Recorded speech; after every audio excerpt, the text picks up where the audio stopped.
ne sera pas banni dans ma vie. 1 Samuel chapitre 4. 1 Samuel 4.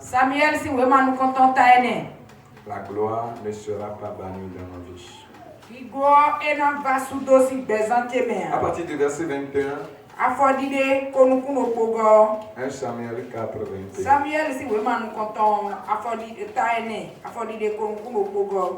Amen. Amen. Elle appela l'enfant Ichabod en disant: la gloire est bannie d'Israël. C'était à cause de la prise de l'arche de Dieu. Notez bien, regardez bien là. Elle appela l'enfant Ichabod en disant: la gloire est bannie d'Israël. Et pourquoi? À cause de la prise de l'arche de Dieu et à cause de son beau-père et de son mari. 22. Elle dit: la gloire est bannie d'Israël, car l'arche de Dieu est prise. Nous voulons prier, mais avant de prier, il faut bien écouter ce que je veux dire. La gloire de Dieu, c'est sa représentation, c'est sa présence, c'est sa lumière, c'est sa bénédiction. C'est la plénitude de Dieu avec un homme ou bien un peuple.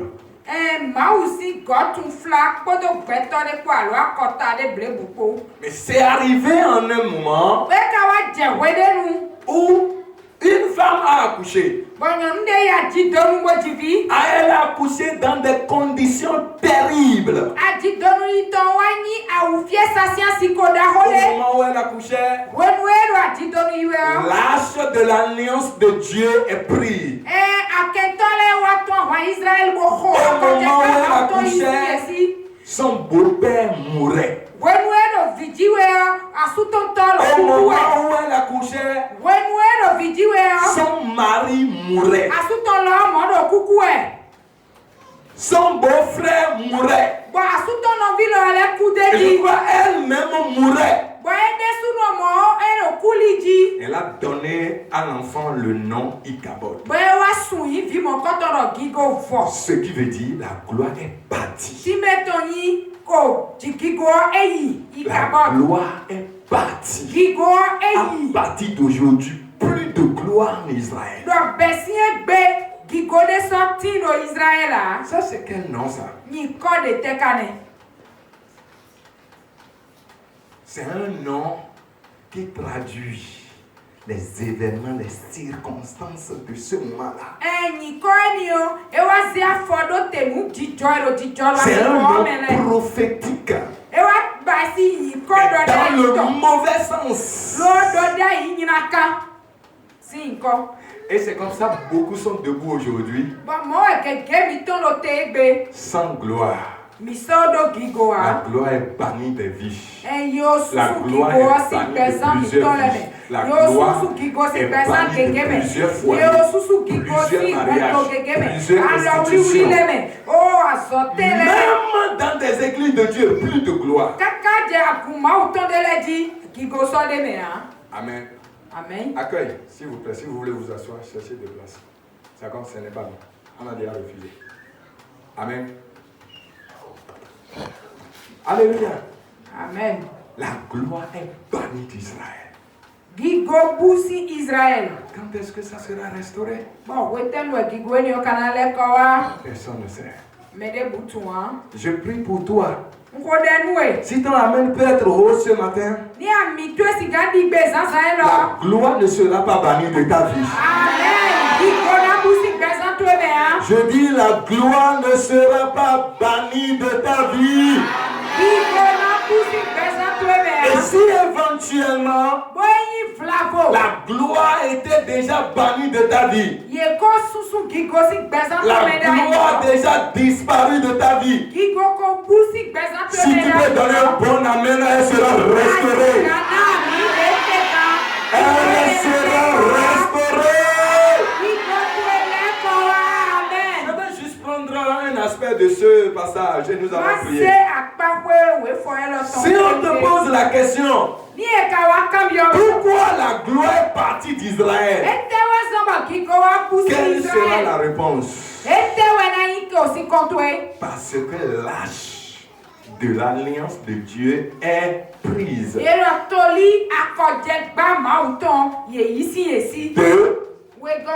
Élie qui est le représentant de Dieu en ce moment-là. Élie aussi parti d'Israël. Ses enfants.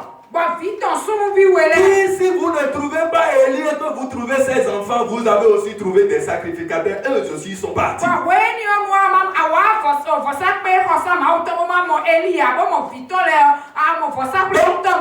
Parce que Israël n'a plus ces trois éléments-là, il était sans gloire. Est-ce que quelqu'un me suit maintenant? Quelqu'un me suit? Maintenant, ça veut dire qu'il y a des choses dans ta vie. Si ces choses sont présentes, la gloire est là. Et si elles sont absentes, la gloire est partie. Là maintenant, la sagesse dans ce message, c'est garde et préserve ce que Dieu t'a donné.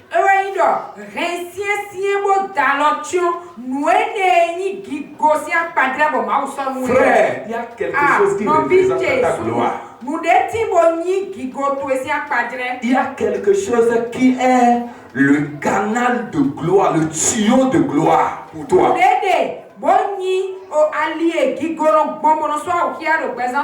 Fais tout pour que rien ne t'enlève cette chose.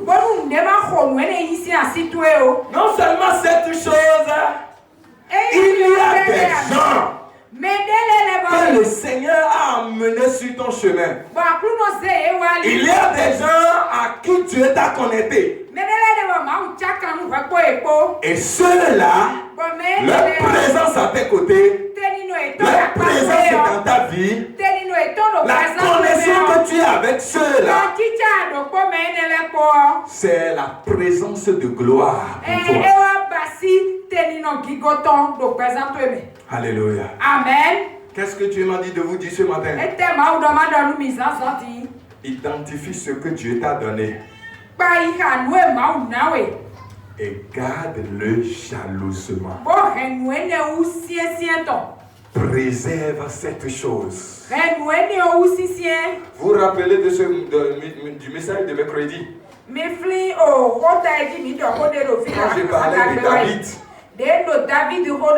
que lorsque David était derrière les troupeaux de son père, lui-même il a témoigné en disant, si un lion venait pour enlever un, il va après lui. Il poursuit le lion.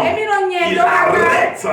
Il ouvre sa gueule et il sort la brebis de sa gueule. Si un loup venait pour prendre un du troupeau, David dit j'allais après lui. Et quand Dieu a vu que David est un homme qui garde ce qu'on lui donne,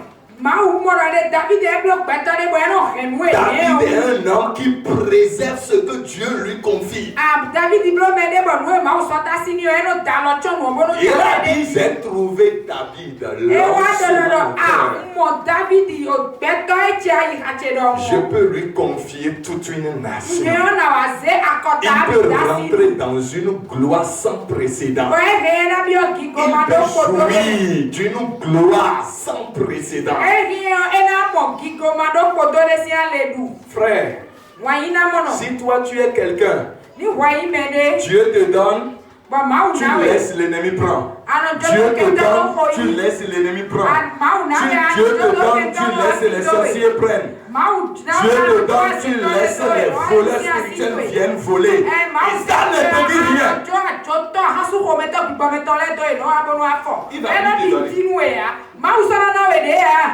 Il va dire que tu n'es pas sérieux. Alléluia. Amen. Je suis en train de nous réveiller ce matin. Alléluia. Amen.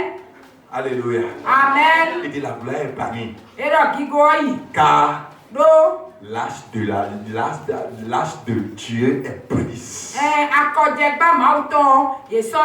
Qu'est-ce que l'ennemi a pris de ta vie?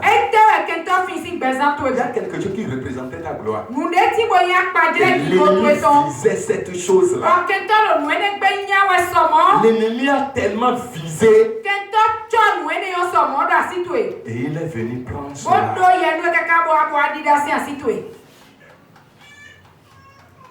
Ne laisse pas cet ennemi-là. Va après cet ennemi. Cours après lui.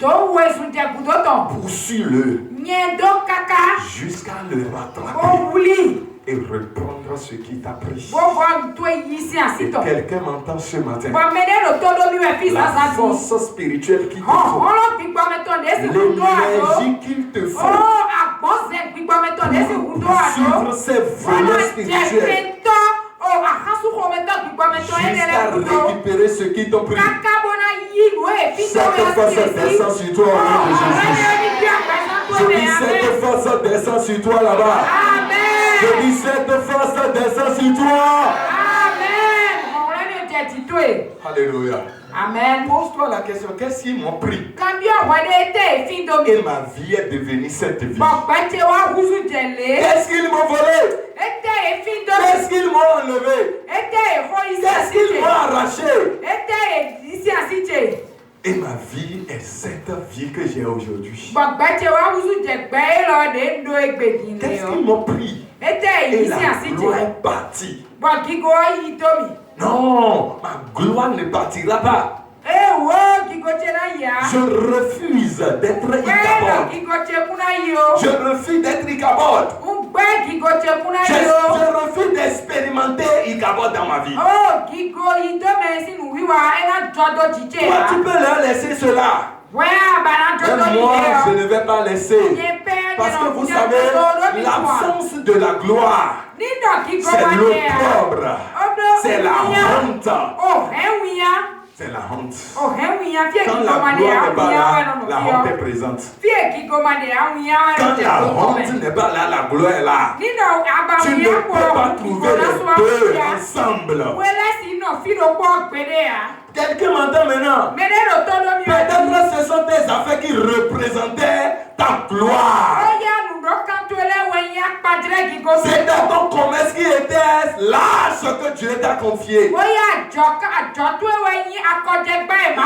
a tellement visé. Par négligence, par distraction, tu as laissé. Et ils sont venus. Et ils ont pris.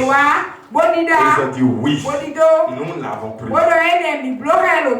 Ce matin, que le Saint-Esprit t'injecte la violence à te lever, à les poursuivre jusqu'à les rattraper. Alléluia. Notez ce matin que quand Dieu te donne quelque chose, que tu laisses l'ennemi prendre cette chose, c'est fini, la gloire est partie. La gloire est partie. Beaucoup de sœurs Par négligence, l'ennemi a déjà volé leur virginité, leur gloire, et c'est parti. Beaucoup de sœurs, par négligence, l'ennemi a déjà pris leurs cheveux. Tout ce que Dieu te donne incarne sa gloire. Tout ce que Dieu te donne est une représentation de sa gloire. Samson l'avait reçu comme un don. Samson l'avait reçu comme onction. Samson l'avait reçu comme une force surnaturelle. Mais il ne savait pas que c'est plus que don. Il ne savait pas que c'était plus qu'un ministère. Il ne savait pas que c'était plus qu'un don. Il ne savait pas qu'il y avait gloire dans cela. Et un jour, les gens rôdaient autour de Samson. Les gens planifiaient. Ils mettaient leur stratégie en place. Ils définissaient toutes sortes de choses. Comment nous allons lui prendre cela? Comment nous allons lui arracher cela? Comment nous allons lui arracher cela? Et avec toutes les stratégies, la Bible dit un jour, Delilah a crié, Samson, les Philistins sont sur toi. Et il a dit, je me lèverai comme toutes les autres fois. Mais il ne savait pas. Il ne savait pas que l'esprit s'était retiré. Retirer veut dire bannir. Retirer veut dire quitter. La gloire quittait Samson. Et Samson était devenu un homme ordinaire comme tout le monde. Et ils l'ont amené dans leur prison. On lui a crevé les yeux.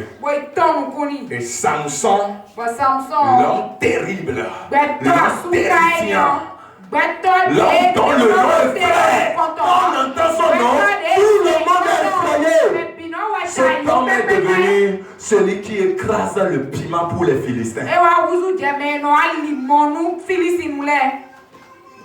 Je prie pour toi.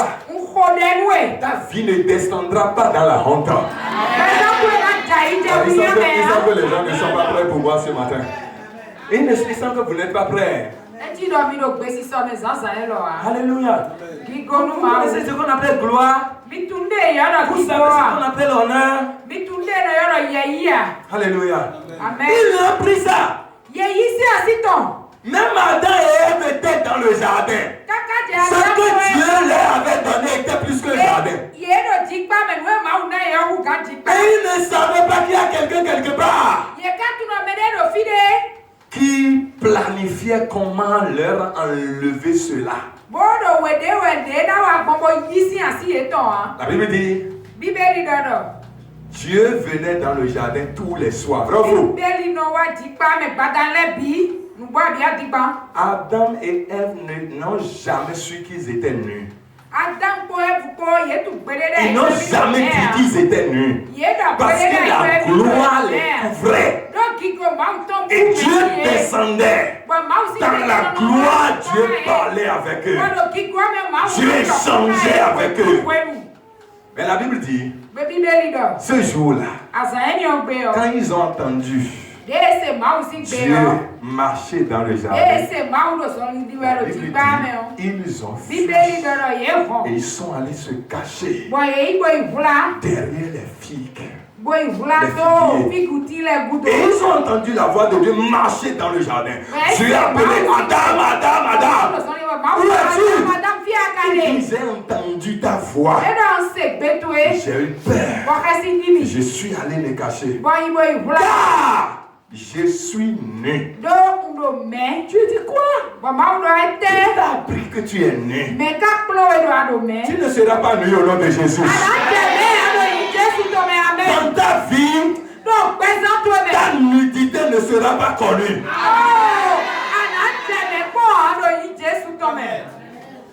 Je reconnais que je suis nu. qui t'a dit que tu es nu. Mais dites-moi, c'était le jour là, il était nu? Non. Quelque chose couvrait sa nudité.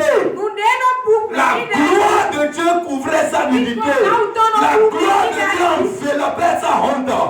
Je prie pour quelqu'un après ce culte que la gloire de Dieu couvre ta nudité.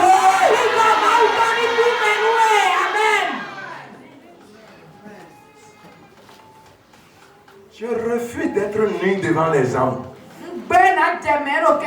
Ma nudité n'apparaîtra pas aux yeux des hommes. Regardez, l'objectif de l'ennemi,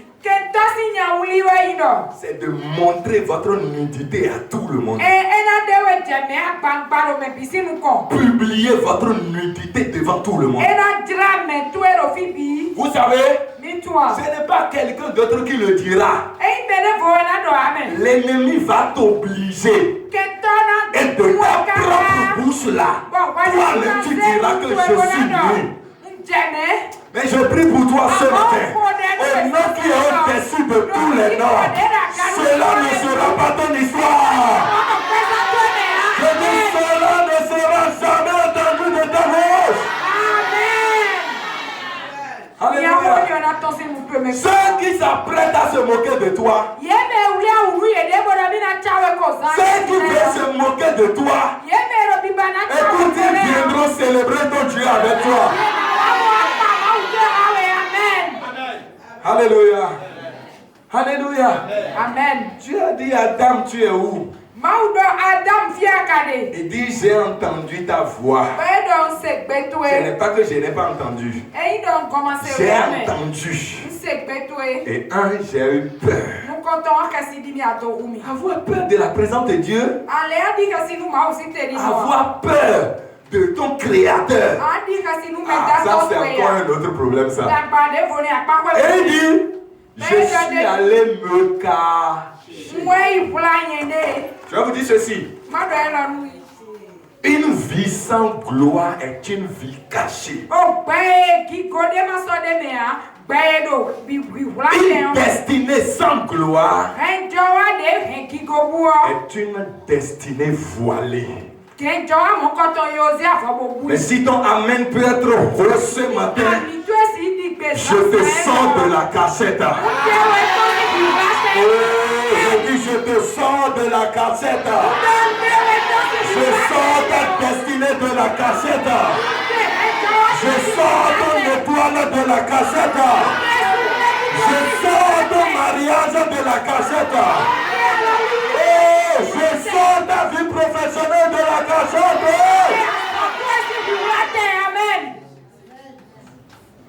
Alléluia. J'ai entendu ta voix, je suis allé me cacher. Dis, je refuse de me cacher. Dis, je refuse de me cacher. Ma vie ne sera pas cachée. Ma destinée ne sera pas cachée.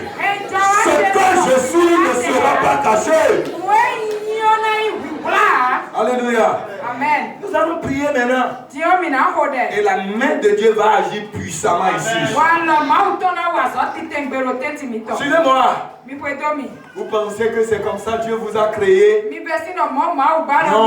il ne vous a pas créé comme ça. Ce n'était pas son désir que vous soyez ce que vous êtes aujourd'hui. Pourquoi? Faisons l'homme, il a dit. À notre image, selon notre ressemblance. Tu penses que c'est comme ça Dieu est? Tu penses que c'est comme ça Dieu est?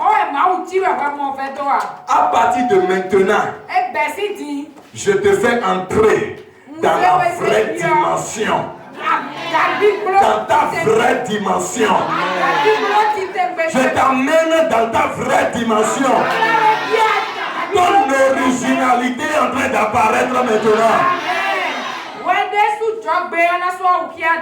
Il semble que les gens ne comprennent pas ce qu'on dit là.